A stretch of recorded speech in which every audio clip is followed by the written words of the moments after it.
Hello everybody, welcome to this video. This video is the first video in a series on how to knit your own pair of toe-up socks. Now these are very simple socks, there's no other details in it, it's just all stockinette stitch. And this series of videos I'll be showing you how to knit these socks step by step.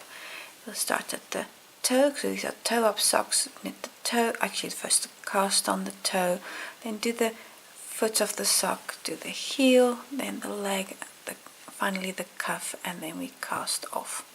So this whole series will be about knitting your very own pair of socks. This first video is all about the materials you need to knit a pair of socks.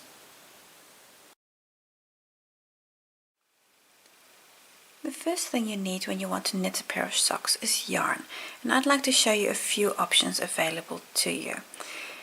First thing you need to think about is whether you want a solid colored yarn or a color changing yarn, because that's going to give you a totally different effect on your sock. Or you can actually combine the two, because I tend to use a solid colored yarn for the toe, the heel and the cuff, and then a color changing yarn for the foot and the leg of the sock. And I'll also be showing you in this tutorial series how to knit with both of these colors. So how to change colors and all of that. But let's just first look at the type of sock yarn that you want to use. I'm going to start by just looking at these two. Now these are both sock yarns, but they're slightly different, and you can only tell that when you look at the wrapper. So turn your balls over and look at the fiber content that's given on the wrapper. And this is what you should always look for when you're selecting a sock yarn, is that the fiber content has to contain something that's called nylon. And on other wrappers it might actually be called polyamide. So you see here this one has 25% nylon and this one has 30% polyamide. Nylon and polyamide is the same thing. It's just a different name for the same chemical compound. So this is a synthetic fiber that's very stretchy and strong. And so nylon or polyamide makes your sock durable and stretchy. So if you're knitting socks with a yarn that does not have polyamide or nylon in it, they're not going to be very stretchy, they're going to be hard to put on, and they're not going to be as durable. You'll get holes in them relatively quickly.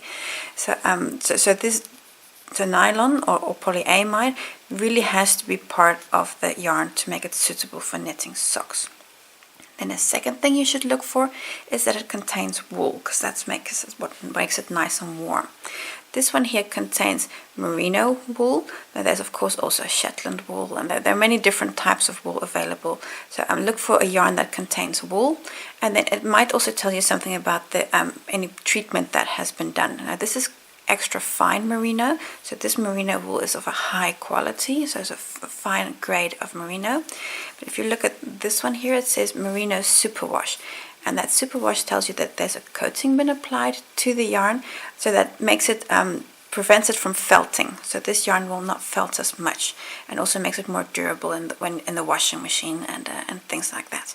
So looking at the wrapper will tell you something about how to about whether or not this fiber is suitable for knitting socks. And then of course also something important to just pay attention to is the washing instructions, because you're going to be washing your socks after as you use them and wear them, and make sure that you always stick to the washing instructions, that you don't wash them too hot. I mean, this one you can do at 40 degrees, but don't pop your socks in at 90 degrees, then they will most likely shrink insanely. So pay attention to the washing instructions as well. So when it comes to yarn, looking for something that contains wool and contains nylon.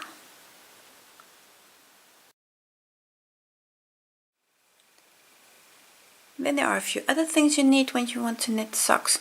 The first thing is of course the needles.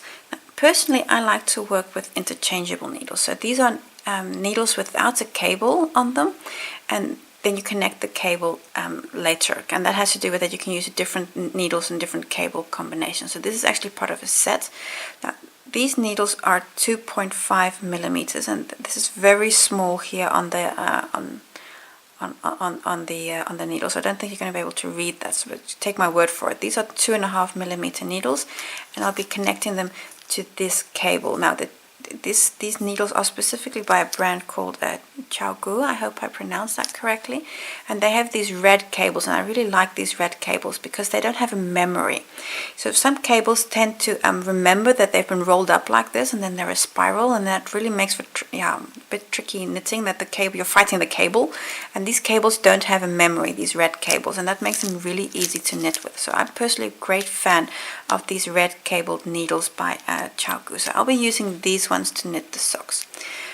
That's for the main part, but you could also say, okay, I want a set pair of needles, and then for example you'll have something like this where the cable is already attached to the needle, so then you don't have interchangeables but just a fixed set of needles. And then again, 2.5 millimeters is what you're going for. That's at least the gauge that I use when I knit socks. In addition to the needles, a few other things that are will make your life easier is at least 2 double-pointed needles. So I knit the socks on the interchangeables, and then the heel, only the heel, I knit with 2 double-pointed needles. So I use these 2 for the heel, and then the rest of the sock I knit on the interchangeables. I have a few stitch markers here.